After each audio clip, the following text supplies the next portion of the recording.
the world is run by those who show up.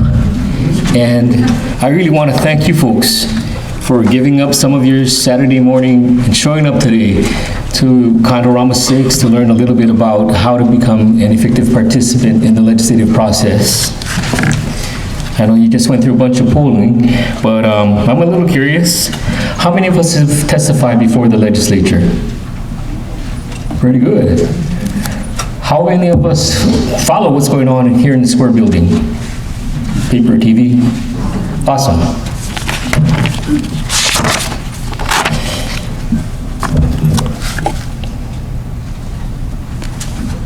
Oops, let me see. There we go.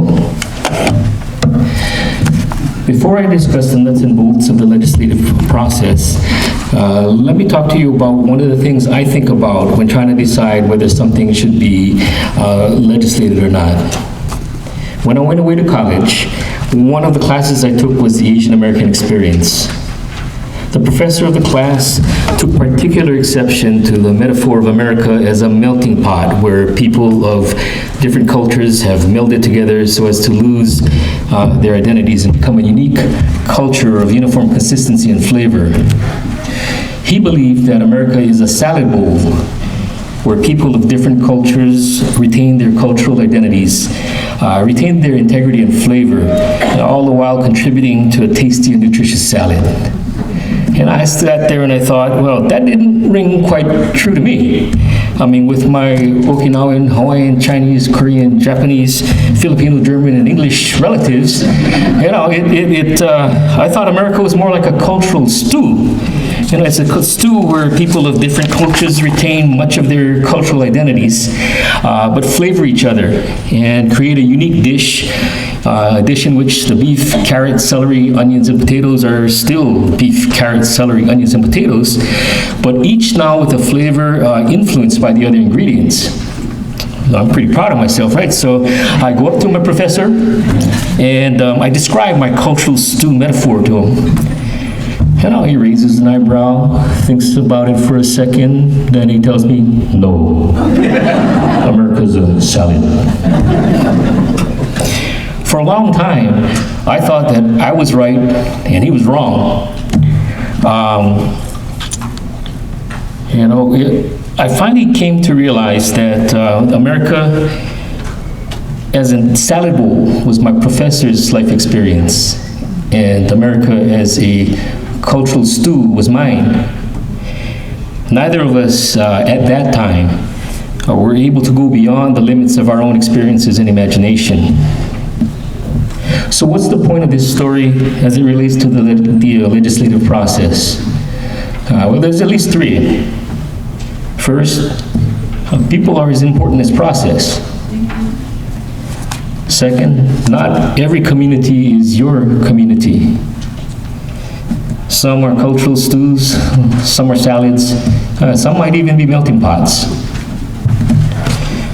And third, whenever you think about legislating something, passing laws for people in a community to live by, you have the opportunity to encourage the kind of community you want to live in, whether it's a cultural stew, a salad, or a melting pot.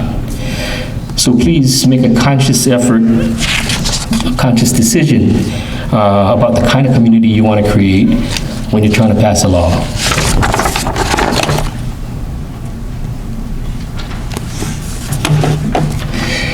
In a nutshell, we'll be covering the three components of positively influencing lawmaking. It's the people, some knowledge of the process, and the tools and resources that you have to help you in your advocacy.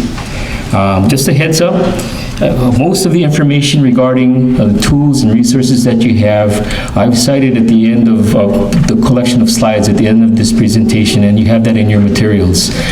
It's pretty self-explanatory once you access those websites and those materials, so I'm not going to spend a lot of time talking about it this morning.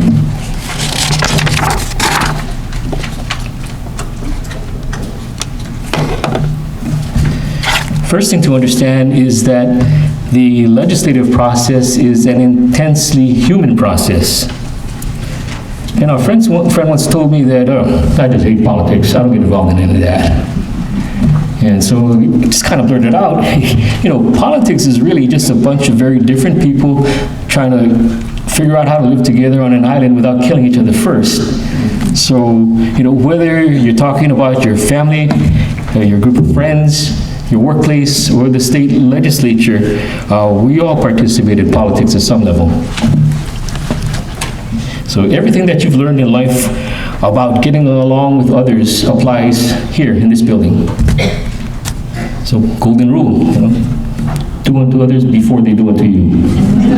No, that really, treat others like you want to be treated.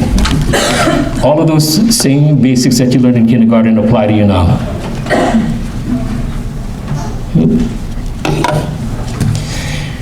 Now, this was one of the rules that I had for my Ways and Means Committee when I was a committee clerk, heading up the Money Committee in the Senate. Help one another be our better selves. You know, as you'll see, I'm already making the assumption that everybody here is going to start getting involved in the process, which is going to be terrific. But one of the first things you're going to see is it can get really crazy pretty easily. And when we start going over the process, you might see some of that. You know, and as with other crazy stuff that happens in our lives, it really helps if we can all help each other be our better selves as we go through the craziness. You know, I try to stress to folks, you don't have to be perfect, you don't have to be at your best all the time, but let's all just try and help each other be better. Just a little bit of context, the hours in the Ways and Means staff, we were working 7 days a week from the 1st of January to the end of session. Usually got done after midnight from February through April. So again, we're all cramped together. For everybody, I think it can get crazy and we all need the help to be better. It's easy to get on each other's nerves. So, you know, let's help dial down the temperature. Suggestions I have about making it easier for people to help you. I mean, these are just a couple of examples, but if you can make it easier for the legislators and their staff to help you accomplish what you want to accomplish, it goes a long way to effectively being able to move through things that you want to move through. One of the examples I have is making your initial request by email. You know, as opposed to making a phone call and having somebody take down a message, getting it right or wrong, or leaving a voice message that way, or just talking to people. I always found, at least for myself, it helped to put the request in writing first. And usually it's email. Sending that in, it forces you to compose your thoughts, organize your thoughts, and clarify your thoughts. It makes it easier for people to understand what you're trying to accomplish, you know, what the problem is that you're trying to fix and how you're proposing to do it. You can later on take your printed copy of your email and when you visit people personally and follow up that way. But I do find that it helps to put something in writing first when you make your requests, whether it's the initial request to draft a bill or set up a meeting or anything like that. The second suggestion I had, as soon as I put it down, maybe not as soon as I put it down, but after I'd sent the materials in to the Real Estate Commission, I just realized, damn, I probably shouldn't have put it in there. The suggestion is to put really important hard copy on colored paper. Now, just by way of description, working here, I'd come back to my desk sometime and it would be a blizzard of white paper, of memos, of requests, of all kinds of different things. So if anybody had dropped off your memo, your request, sitting on my desk of white paper, it was really easy to miss. And because of that, whenever I have something really important, right now, even now, I put it on colored paper and have that given to whoever it is I'm making the request of. Actually, I asked them to put it on their chair too, so they have to look at it before they sit. But it helps people find stuff. Now, as I have that in your materials now, and we're all going to be up there testifying and making requests, I just realized that I've created a problem for myself. Now the legislators are going to be looking at confetti rather than snow. But so, if we can just all agree right now that we're going to be really judicious in putting stuff on colored paper, I'd really appreciate it.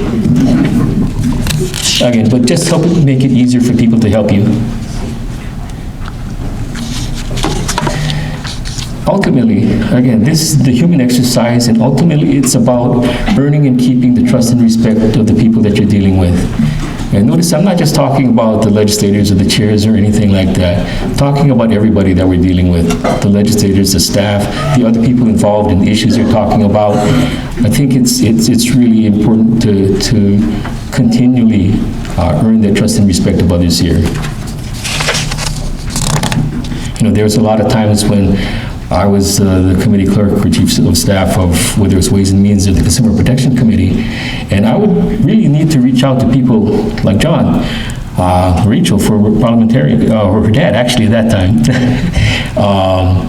for particular issues, because I'd be advising the chairs on particular measures, and it really helps to have somebody that you trust and respect that's going to give you an unvarnished opinion. They may be coming from a particular perspective and point of view, but you knew that they were going to be giving you information that you could help use to shape your opinion and your recommendation to the chair. You know, for people to use and accept you as a resource on the different matters you'll be talking about, this is what it's about. It's earning their trust and respect. Excuse me, I need to reach for the water.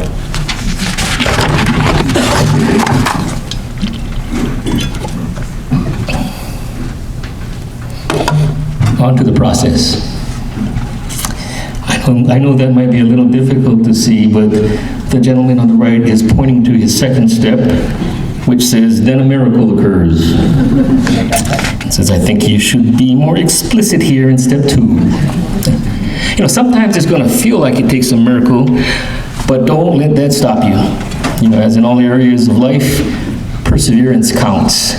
And you may have to come up a number of times, a number of years to get an idea that you want to have passed into law or fixed or amended. So, imo.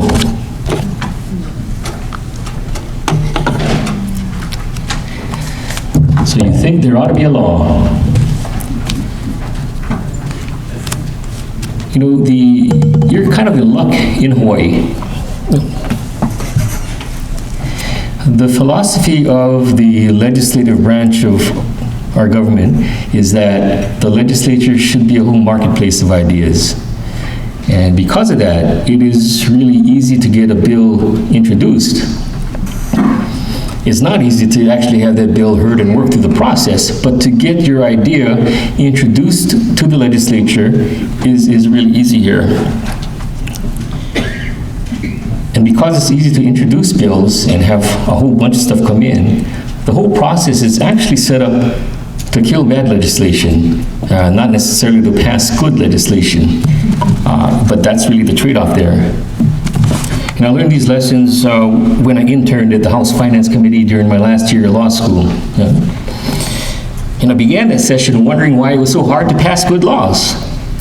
Then as I saw the thousands of bills that were introduced every year and the thousands of bills that we needed to consider, I quickly figured out that most of the bills needed to go through a lot more thought and vetting before they could become law. And many addressed specific problems not suited to general law applying to everybody in the state. And really that's why the system is set up to actually kill bills rather than pass them. Believe me, it ends up being a good thing. But just for context, it's different in some other states. Some other states, for example, require an official fiscal review before a bill can be introduced. Others consider substantive bills in 1 year and budget bills in alternate years. But again, the system we have here is marketplace of ideas. You think you got an idea that should be law, you can get it introduced.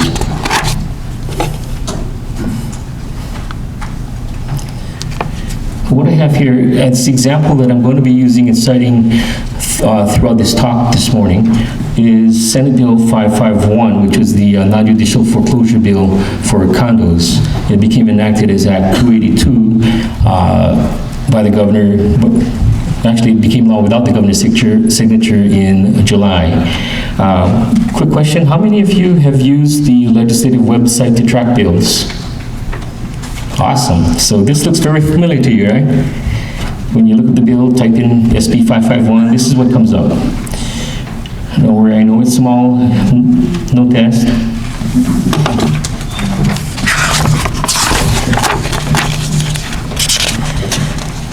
Just real quickly, quickly about the legislative calendar. We're in the interim right now, which is really from the end of session at the end of May until through December. If you're thinking about having a law drafted and introduced, well, now is the time that we should actually be working on it. You should be talking to the folks you need to talk to get that done. Session runs from the third Wednesday in January, that's by our Constitution, and goes until about the first week of April.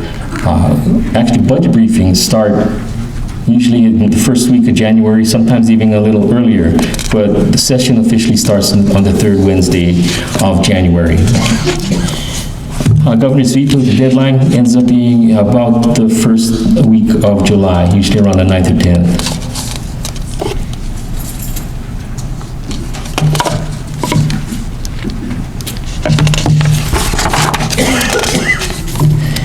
Crafting bill and getting it introduced. I think you heard me say this a little earlier.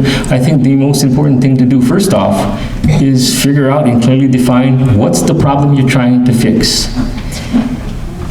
You know, I actually think that this was one of the problems with the approach to SB 551 at the start. I think people were being really polite about this and talk about how it was clarifying intent. Well, let me give you a little background. How many of you know about 551, the Nonjudicial Foreclosure Bill? Okay, that's one in which the Intermediate Court of Appeals, ICA, ruled that that condominiums needed to have the authority to use the non-judicial foreclosure process and have that in their bylaws. They did this in spite of the fact that the law explicitly said that it's written into the documents. I don't know how they missed that. And so it wasn't really just a matter of clarifying intent. It was a matter of affirming what was actually in the law, statutory language in the law.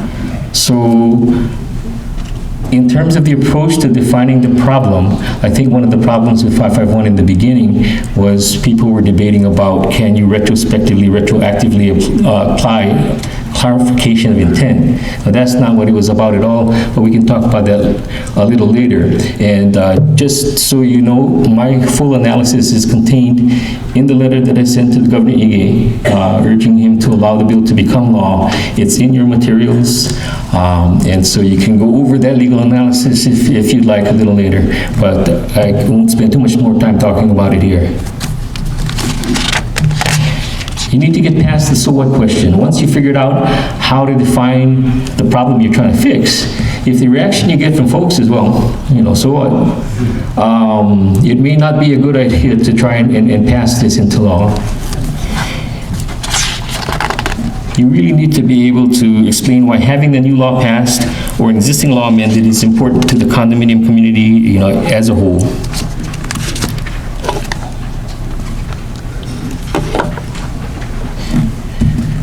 So who should you ask to help craft and introduce the bill? I think I see Senator Moriwaki. You can ask Sharon. No, I think the most appropriate people that you can ask are really the chair of the committees that you'll be dealing with. In the case of condo bills, the subject matter chair is usually the head of the chair of the Commerce and Consumer Protection Committees in the House and Senate. In the Senate is Senator Ross Baker, in the House is Roy Takumi. You can also ask your personal representative or senator from wherever you live to either introduce or co-introduce with the chairs your bill. Now, if you happen to miss the unlimited bill introduction deadline, which we can talk about in a bit, you're going to be asking the Senate President or the House Speaker to introduce your bills because they're not bound by that deadline regarding the unlimited introduction of bills.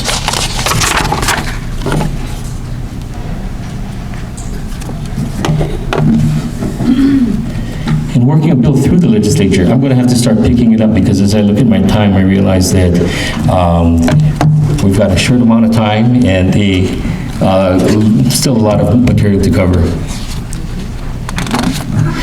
The legislative calendar drives everything.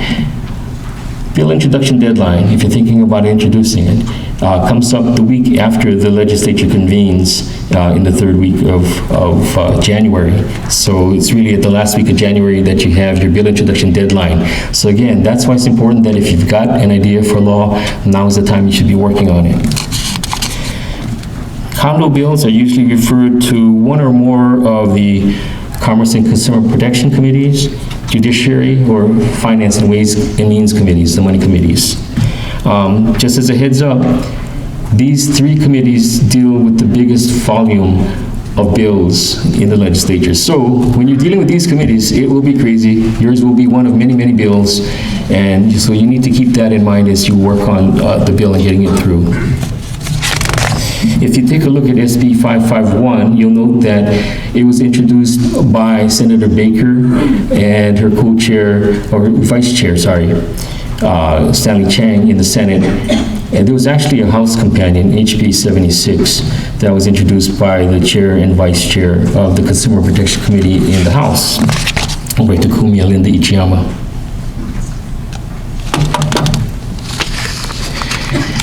Okay, getting the bill scheduled for hearing. Now that you've got your bill introduced, you need to get it heard. And for a bill to become law, it needs to pass 3 readings in each chamber and go up to the governor for a signature or allowing it to become law without a signature. The most important person that you're going to be dealing with is the chair of whatever committee the bill is going to be heard in. But it's not just the chair that you'll be working with, it'll be their staff and others as well. But it's going to be a matter of educating people. Again, if your problem is tough to understand, it's going to be getting people beyond the limitations of their own experience and imagination, at that point in time. That'll be your jobs. And I noticed there are a ton of board members in here. Backing up even further, you'd be surprised that even with more than a third of our housing units in the condo form of ownership, there really aren't that many people that understand condo living, that understand condo law and why it was developed to address things in condominiums. So this is what you bring to the table. You bring the real life experience about what it is to live in and run and manage the condo association and the condo as a whole. This is what you can bring to the different legislators and help them get beyond the limitations of their own imagination.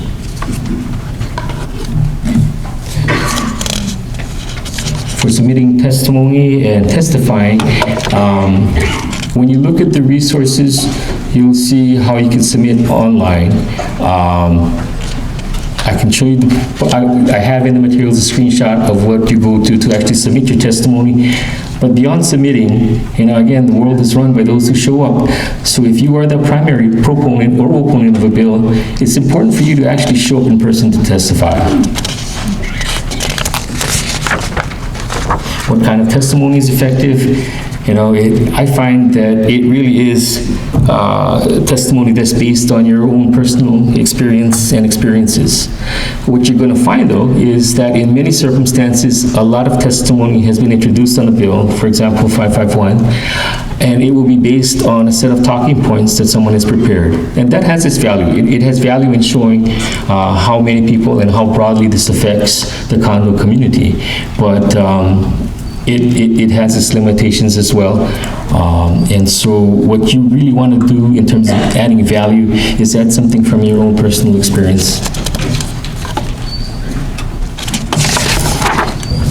Now this will do a quick snapshot of the session. This is a calendar that I downloaded from the public access website, public access room website.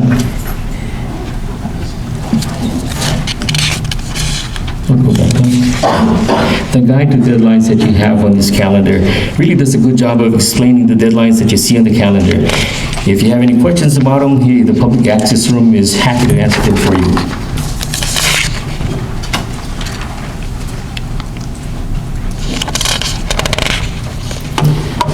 Okay, real quickly. The first set of deadlines after the bill introduction deadline that you're going to come up on are the first lateral and first crossover deadlines in the middle of February and probably in the first week of March.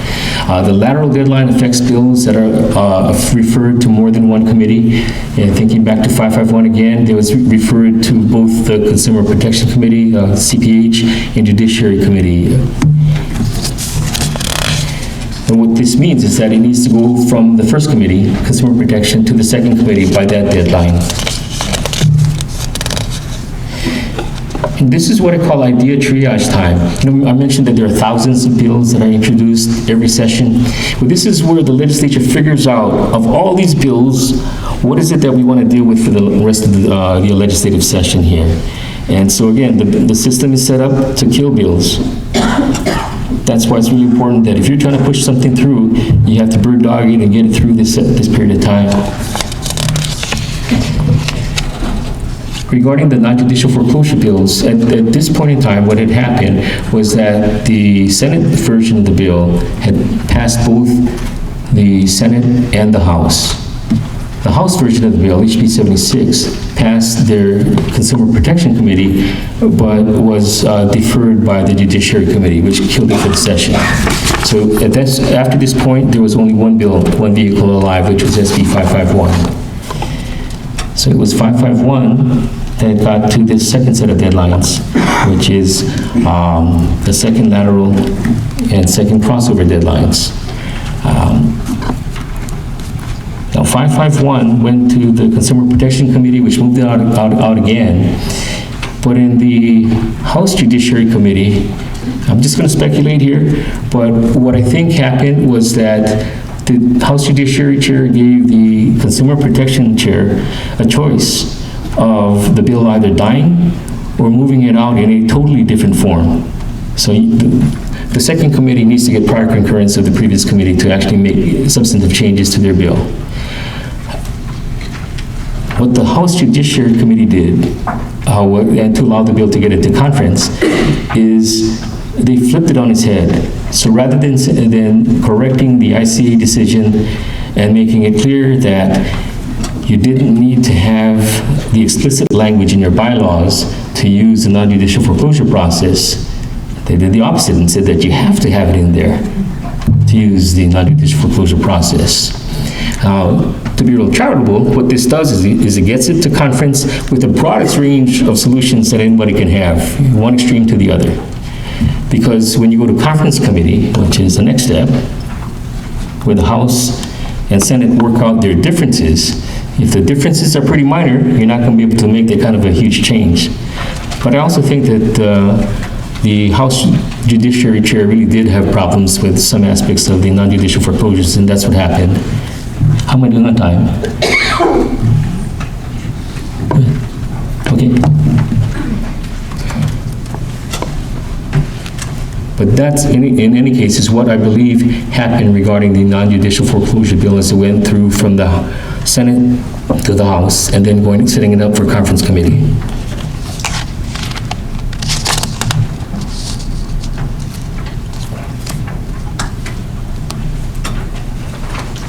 And this conference committee, again, is where everything hits the road. These are the bills that you're going to be considering to become law or not, to send to the governor to become law or not.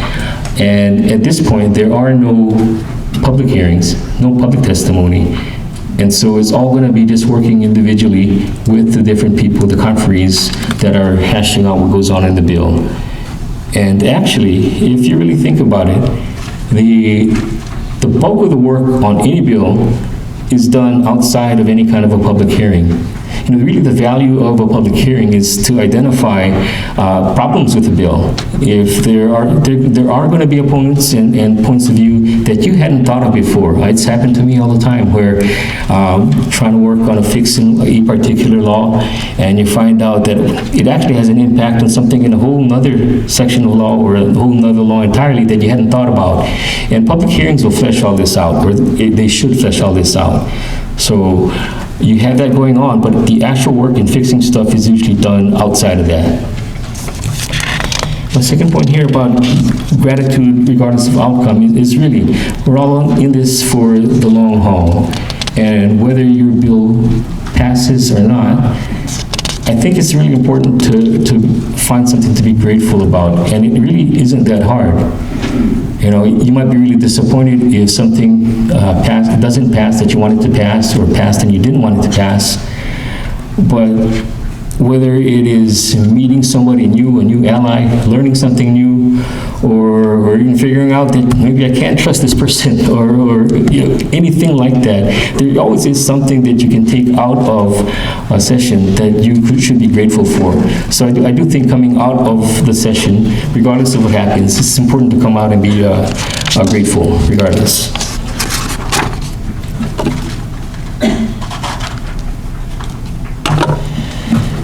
Getting the governor to sign a bill into law. You know, for the vast majority of bills, this isn't an issue. You know, once you get to sign a die at the end of session, you can party.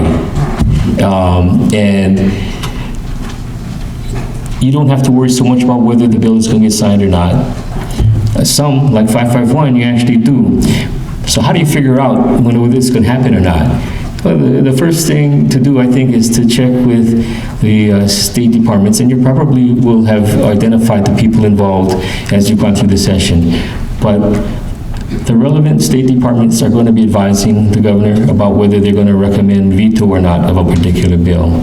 You'll also have met your different opponents and people that are going to be asking the governor to veto your bill, and you can be sure that they will. But the likelihood of it happening or not is something that you'll always need to weigh and decide about whether or not you're going to put off your partying for a little bit. Now with 551, we clearly needed to worry because first off, the opposition was very strong and had managed to muddy the waters to an extent that I don't think very many people clearly understood what it was trying to fix and how. And that's really what I needed to clarify and correct for the gov at that time. He had put it on his intent to veto list, and generally when that happens, there's a good likelihood that it's going to get vetoed. So thanks to the efforts of figuring a lot of people in this room, John, and myself, I think we were able to get the governor to allow it to recognize that it corrected a really egregious mistake by the ICA and allowed it to become law without his signature. I just want to back up a step, if I have a little time here. When we talked about conference committee, with Senate Bill 551, that's when I first got involved. That's when somebody first asked me about the House version of the bill. I was actually at a fundraiser for a former colleague in the Senate, but he's in the House now. And the House Majority Leader, Del Bellotti, asked me about the House position on 551, and I had told her, well, you guys got it totally wrong, and spent a good half hour at the fundraiser explaining to her why it was wrong.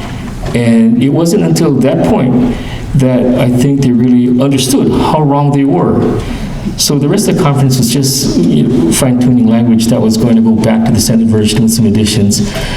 But I had made the mistake of assuming that I had nothing to add to what everybody else, because there's a ton of smart people involved in this effort, and it hadn't been a problem from the beginning of session to going through even the House Commerce and Consumer Protection Committee. And because of that, I kind of put it on the back burner in my mind, and I was kind of surprised that it had gone as sideways as it did in the House Judiciary Committee. So I really only got involved in conference committee for this particular bill. But thank you for that little digression. Now the rest is just going to be the resources. So I'm going to flip through all of this.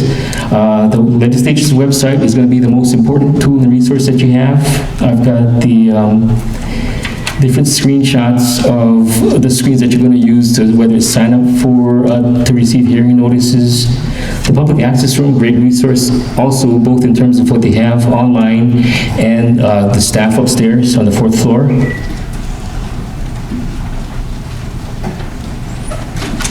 DCCA Real Estate Branch, again, terrific resource, and their website has got a ton of good information.